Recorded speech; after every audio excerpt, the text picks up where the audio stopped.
In the early hours of March 11, 2012, a frantic 911 call pierces the quiet of the morning. The caller, a jogger, reports a disturbing scene near the river. "There's a lot of blood," he says. "I don't know if it's animal or human, but there's also a red shoe nearby."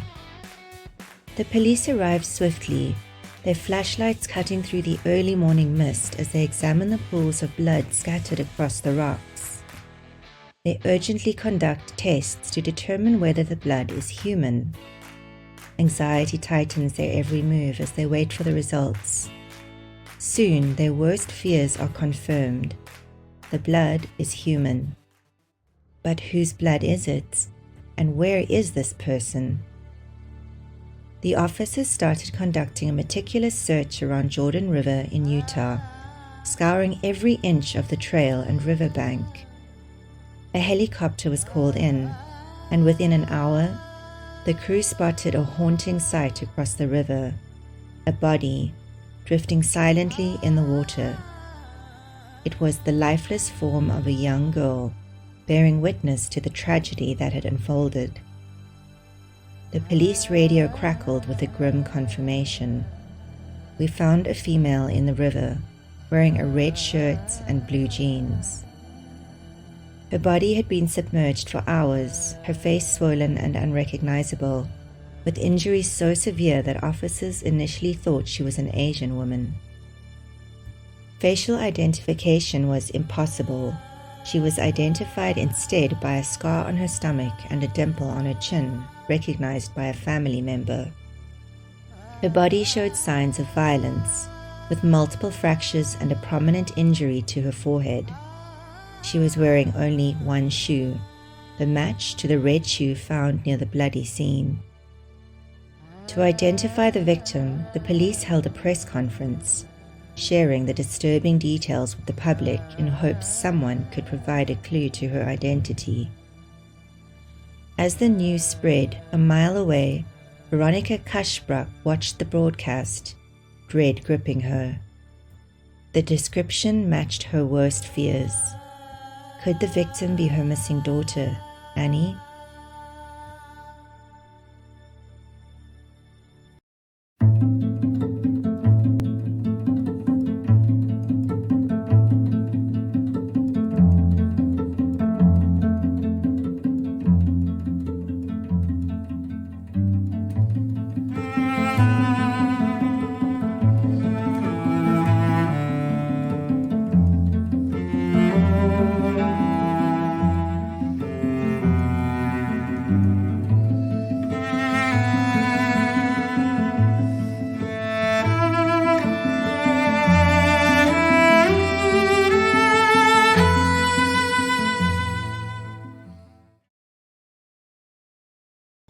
Welcome to another episode of Sofa, Mocha and Mystery, where we'll dive into a case filled with so many twists and turns that it's almost unbelievable.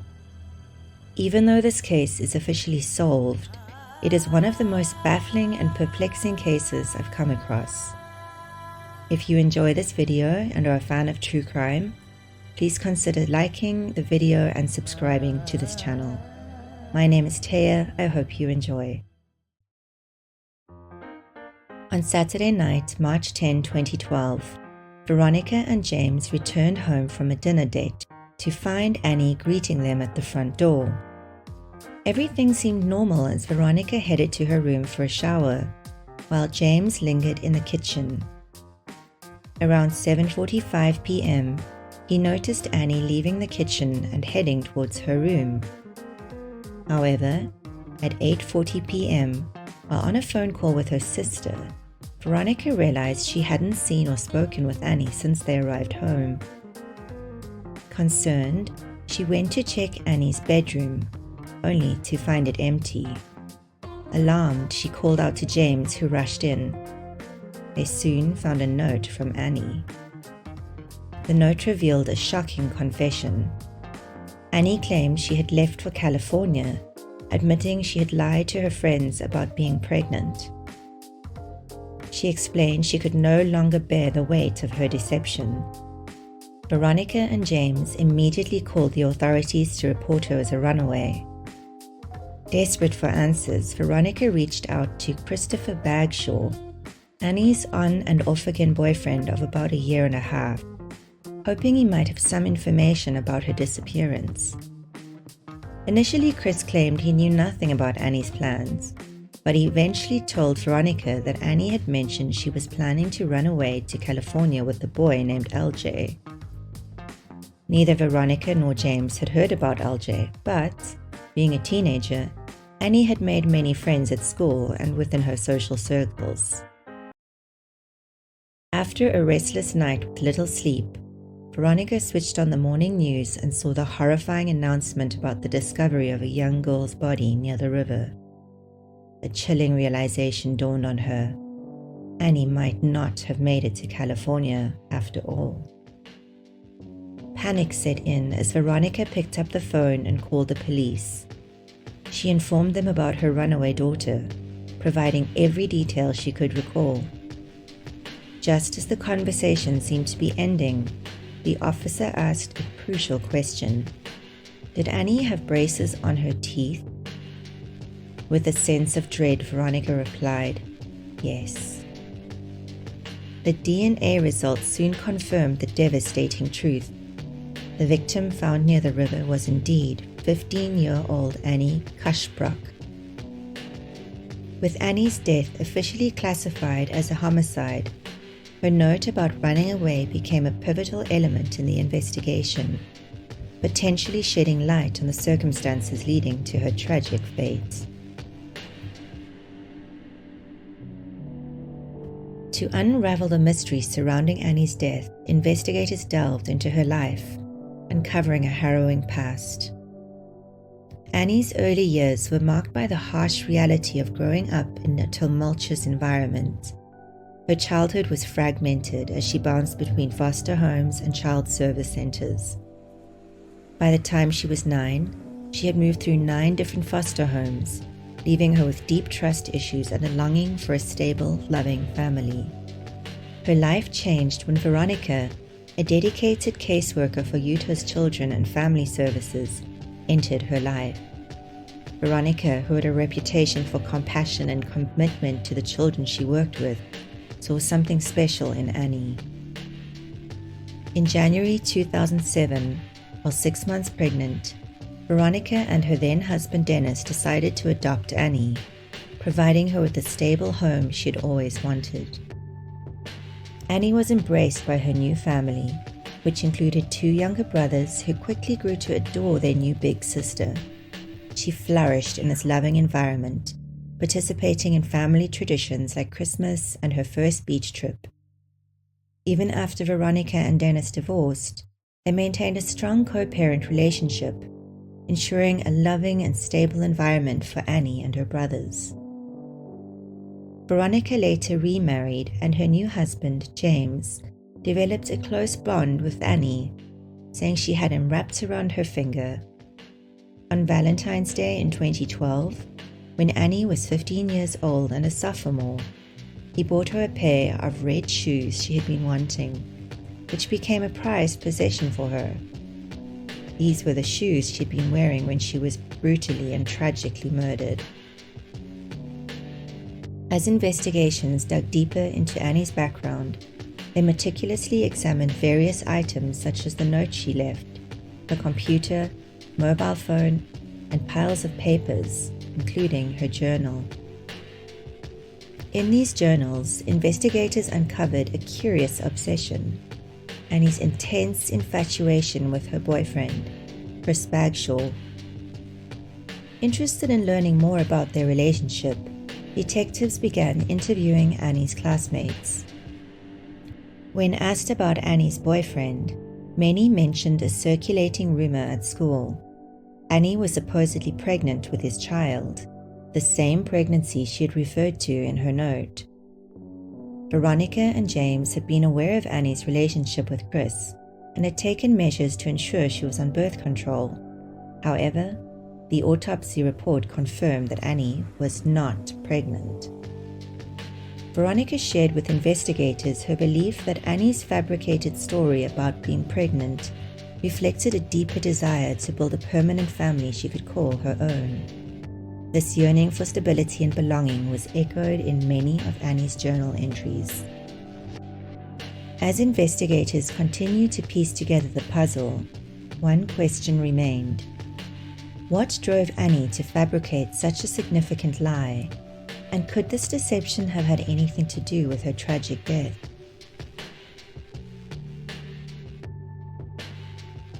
Shut up and sit down.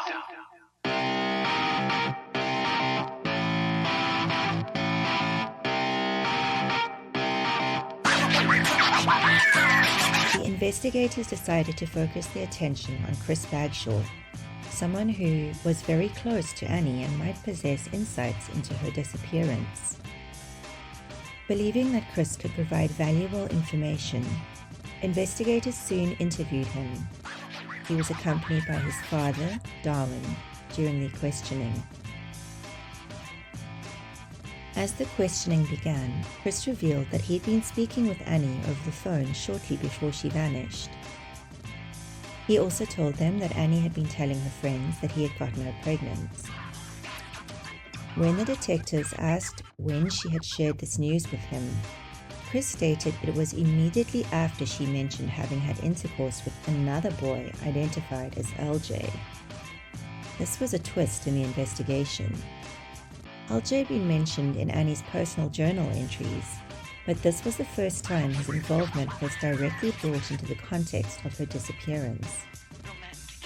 Chris explained that Annie was afraid her family would discover she had secretly invited LJ, who was 17 at the time, into her house.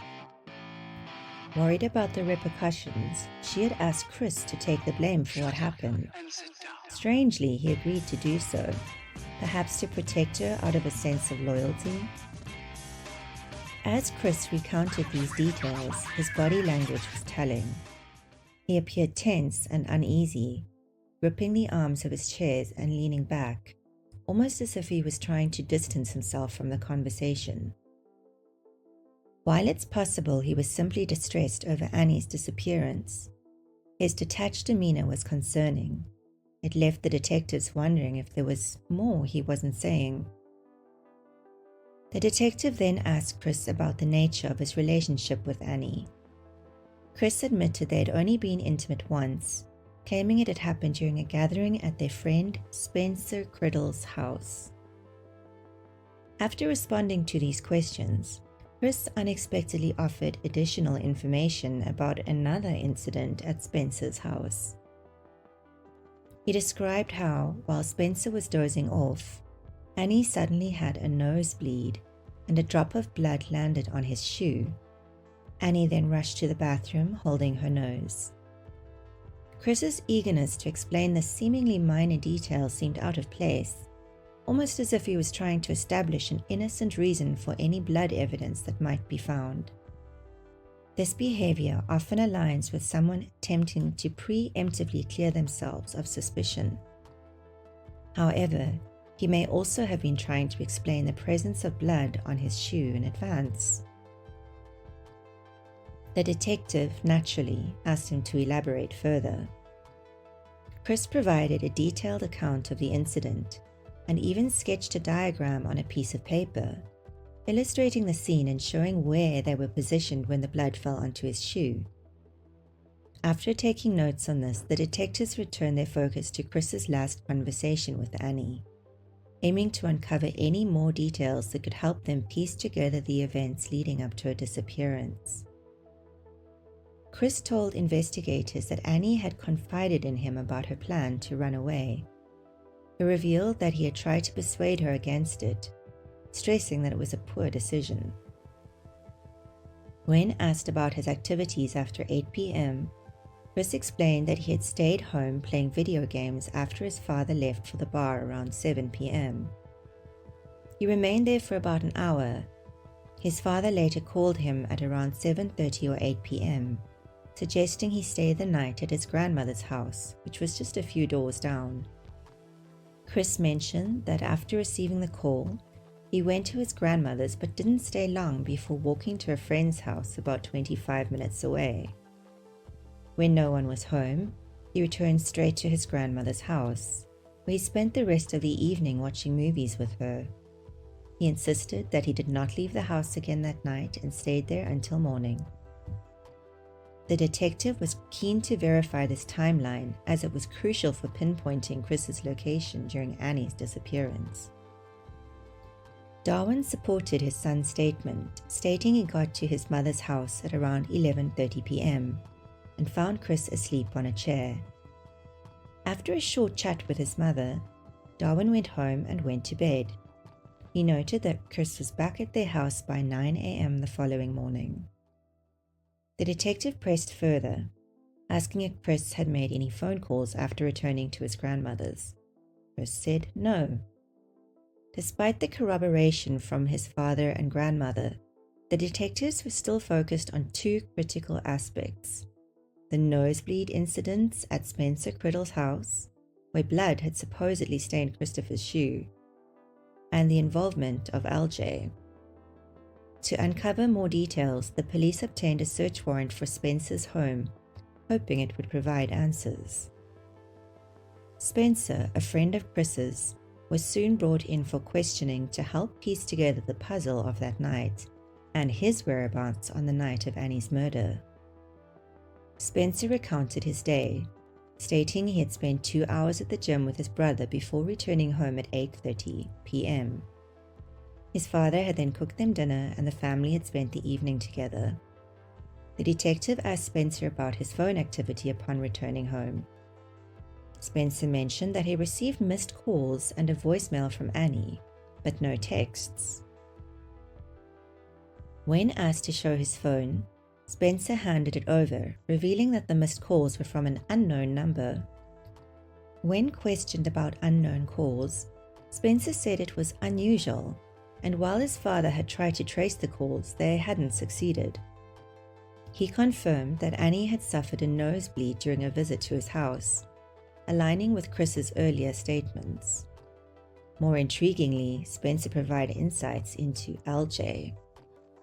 Spencer explained that although he and LJ had never spoken directly on the phone, LJ had hacked into Annie's email and sent messages from her account some months prior. Unfortunately, Spencer had deleted the emails due to age and storage issues. Both Spencer and Chris's accounts shed light on LJ's potential involvement. They indicated that LJ was perceived as a threat, especially due to his gang affiliations and threats he had made. However, neither Spencer nor Chris, nor any of Annie's friends had ever seen LJ in person, limiting their ability to provide a physical description. However, Annie's friends had all warned her against spending time with him. She had previously told them that he had committed a murder. Chris had also claimed that he had only spoken to LJ once on the phone. During that call, LJ had reassured Chris that they were cool, but hinted at targeting someone else before abruptly ending the conversation. The restricted number from which LJ called added another layer of mystery. With this crucial information, the detectives intensified their search for LJ, focusing on verifying his connection to Annie's murder and uncovering his whereabouts. The investigation was heating up, with LJ emerging as a primary suspect, but the lack of physical descriptions left a critical gap in the case. Despite extensive efforts, investigators were unable to find any trace of LJ. After a grueling week of relentless work, their frustration continued to mount. Focusing primarily on LJ at this stage, police found a poem written to him in Annie's diary. Instead of merely signing it LJ, as she had in previous diary entries, this time she had written a full name, Leighton Gendon. However, even with his full name, police were unable to find any evidence of who this person was. Another press conference followed, asking for any information in regard to the elusive LJ. This led to a much-needed breakthrough in the case. A woman named Joanna Franklin came forward.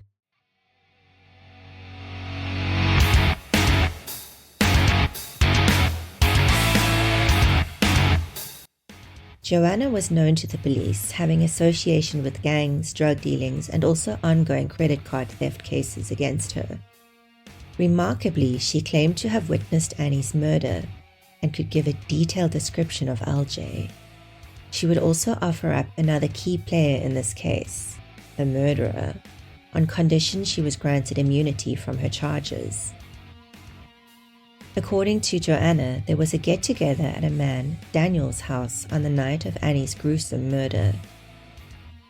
On the night in mention, LJ and Annie had been in attendance and had departed to the bathroom to have intercourse, which could be heard from the living room.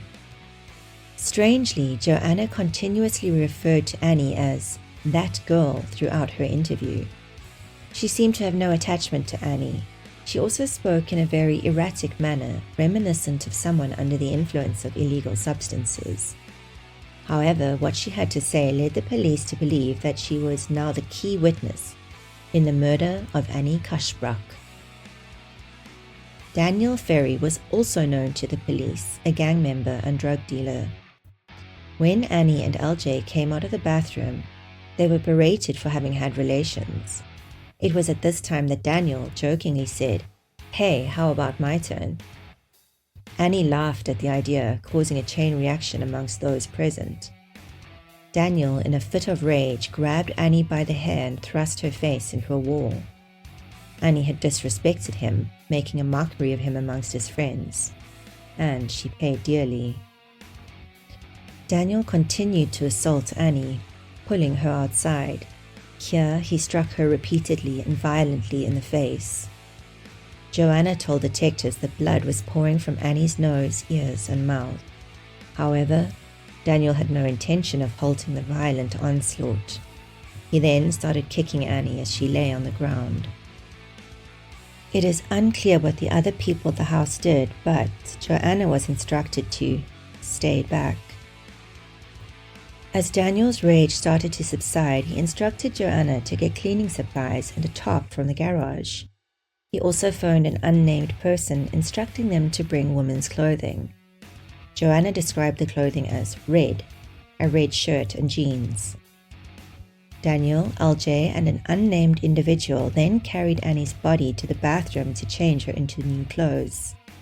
Joanna noted that her jaw was entirely loose and that she appeared lifeless. How no one present intervened is a mystery. After Annie was redressed, she was wrapped inside a tarp and loaded into Daniel's white Suburban, which was then driven off. Upon return, Joanna inquired where that girl was. She went swimming, but put up one hell of a fight. Joanna gave further information to the detectives. She told them that there was blood on the carpets of Daniel's home, as well as blood splatters on the walls. She also stated, his nickname is Little Joe. Little Joe? LJ. Police were convinced they were close to closing the case. However, this case has many, many twists. Joanna's detailed description of LJ provided another significant breakthrough. She described him as shorter than her, Hispanic in appearance but looking white, and 19 years old. This information confirmed LJ's involvement in Annie's murder and helped identify Daniel as an alleged murderer. Daniel's criminal history supported his potential role in the crime. The investigators obtained a search warrant for Daniel's residence and conducted a raid, seeking further evidence of his involvement. As anticipated, Daniel's house showed clear signs of an attempt to conceal a serious crime. The walls were freshly painted, the carpet in the hallway had been removed, and the entire place appeared to be undergoing remodeling. The absence of the carpet and red stains on the walls raised significant suspicion, indicating a potential cover-up. There was also a hole in a door, which seemed a good match for a head having gone through it. These observations corroborated Joanna's statements. The police promptly arrested Daniel for interrogation. As Annie's family struggled to understand her connection to possible addicts and gangs, Daniel underwent intensive questioning. During the interrogation, Daniel initially seemed confused about Annie's identity. When showed a photograph of Annie, he called her Brittany. He stated, "I'm pretty sure that's Brittany." And from his conversation with investigators, it was clear that he had an affection for the girl. However, Daniel's confusion deepened as he was informed that the person in question was actually named Annie, not Brittany. The investigators said that it was possible he knew Annie by a different name, and also told Daniel that she was 15 years old. Daniel was becoming visibly stressed and uncomfortable, questioning why he was being interrogated and asking if something happened to Brittany. The investigators didn't cave in to any of Daniel's questions, instead bombarding him with questions. Interestingly, he complied, answering without requesting a lawyer. The interrogation got even more curious when Daniel was asked when last he saw Annie, Brittany. "Last week. She was at my house last week," he proclaimed. At this time, he was told that Annie was dead. She had been murdered. Daniel appeared shocked. If that was Annie, he denied ever seeing her. He claimed that if anyone suggested otherwise, they were lying. Daniel's prior criminal record and the inconsistencies in his statement, as well as the state of his house, provided enough justification for the police to keep him in custody while they continued to gather evidence regarding his potential involvement in the case. The plot thickens. When the DNA and phone record analysis came back, the investigation took an unexpected and disturbing turn. The blood samples collected from Daniel's residence did not match Annie's DNA. Although it was evident that a violent crime had taken place at Daniel's home, there was no evidence linking Annie to the scene. Additionally, Daniel's phone records from the night in question did not place him near the location where Annie was found. This perplexing development left the investigators with more questions than answers. What crime had taken place at Daniel's house? Was any of the information provided by Joanna Franklin factual? And how did this all link together? And who had murdered Annie Kasprzak? Joanna was once again questioned by investigators. The truth, it appears, was stranger than fiction. On the night of Annie's murder, Daniel and an accomplice had indeed committed a crime.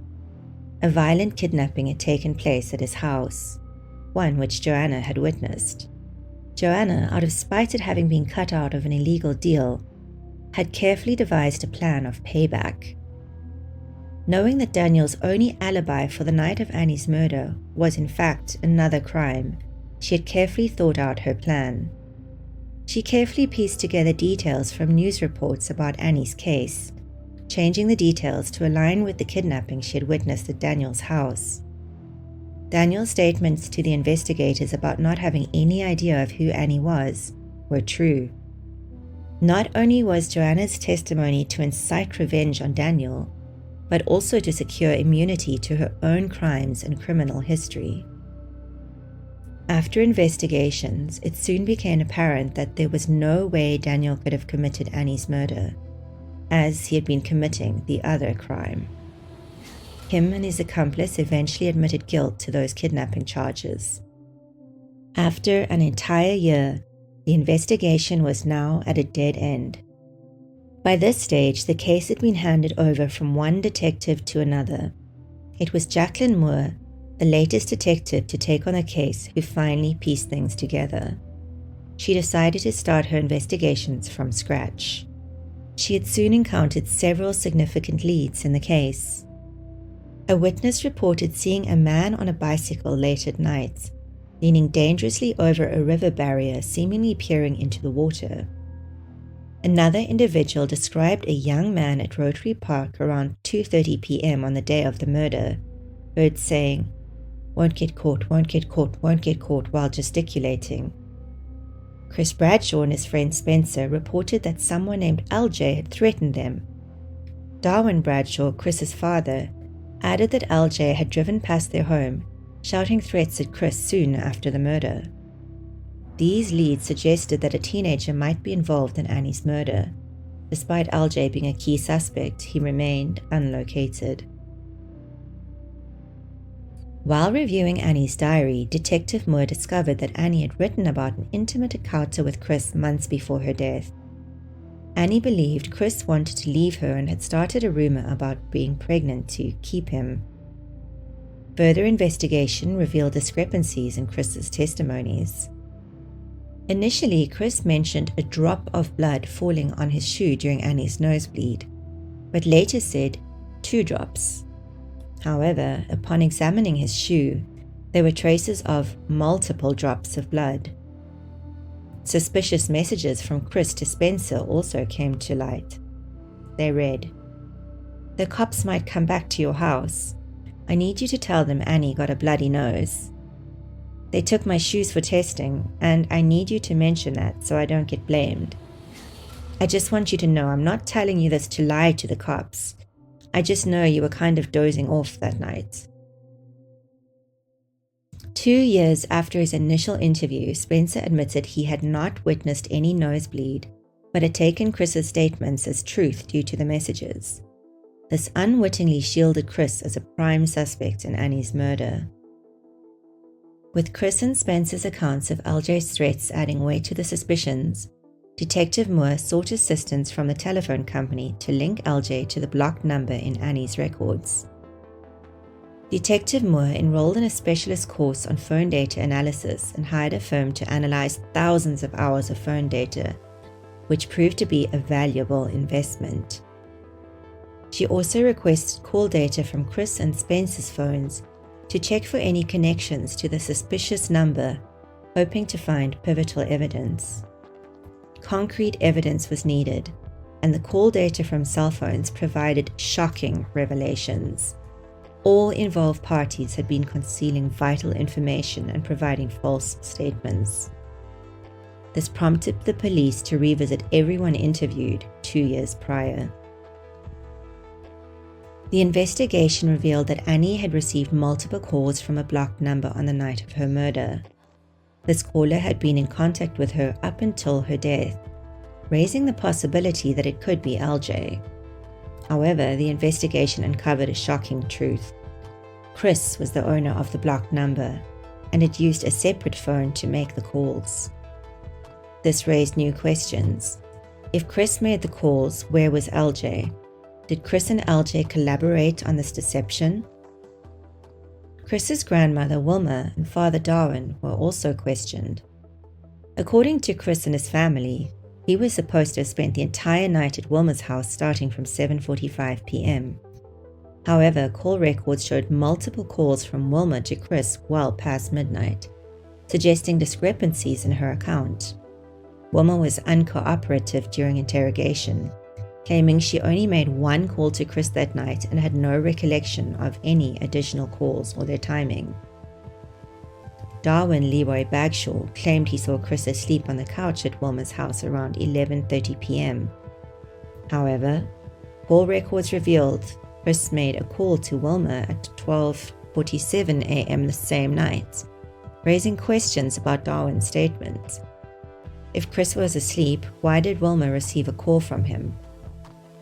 It became apparent that Chris and his family were concealing information, possibly due to fear. Investigators speculated that LJ might have threatened Chris again. The breakthrough in the case came when cell phone data linked Chris directly to the scene of the crime. On the night Annie went missing, her mother, Veronica, had phoned Chris to inquire if he knew anything about the whereabouts of her missing daughter. The location of his phone at that exact minute was on the shore of the Jordan River. It later came to light that Chris had skipped school on the day the witness reported seeing a teenager at the bridge, chanting and acting suspiciously. He also owned a bicycle that matched the description provided by one of the leads. And most crucially, it was heard that Annie often referred to Chris as LJ. In the years following Annie's death, Chris Bradshaw moved to Colorado to live with his mother. Investigators traveled there to apprehend Chris for the murder of Annie Kasprzak. When they arrived, the first thing Chris said was, "I thought I'd proven myself innocent." Chris was soon extradited to Utah and placed in a juvenile detention center while the case was reviewed. Despite this, he continued to deny any wrongdoing or involvement in Annie's murder. A pivotal development occurred when detectives received a shocking tip. An inmate who had developed a friendship with Chris came forward with explosive information. This inmate revealed that Chris, in his overconfidence, had confessed to the horrifying details of Annie's murder. Chris had discovered that Annie was claiming she was pregnant with his child and was deeply troubled by the notion. Annie had asked him to run away with her, and he agreed to meeting her by the bridge near the Jordan River. That night, Chris's intentions were anything but noble. He attacked Annie with a shovel, severely disfiguring her face. He then placed the shovel on her forehead, jumped on it, and continued the assault until she stopped moving. This information was corroborated by the state medical expert, who reviewed Annie's autopsy report and confirmed that the injuries matched the inmate's description, particularly the trauma to her forehead. Chris's motive? He believed that Annie was pregnant with his child. Christopher Bagshaw was tried as an adult and eventually pled to first-degree murder. He was sentenced to 15 years to life in prison and will be eligible for parole in 2034. Annie's family chose to scatter her ashes in the ocean so she would never be confined to just one place. This way, no matter where they traveled, they could always feel her presence with them. Veronica's commitment to helping children remained steadfast. She and James went on to adopt 5 more children, a tribute to the compassion and kindness Annie embodied. This case is both bizarre and tragic, marked by unsettling twists and what appears to be lapses in police investigation. Despite being deemed solved, it leaves me with many questions. Why didn't the police probe Chris more thoroughly, especially with blood on his shoes? And how was it possible that phone records were not examined earlier? The crucial details for solving this case were available from the very start. I'd love to hear your thoughts and opinions in the comments below. And if you enjoyed this video, please consider liking and subscribing.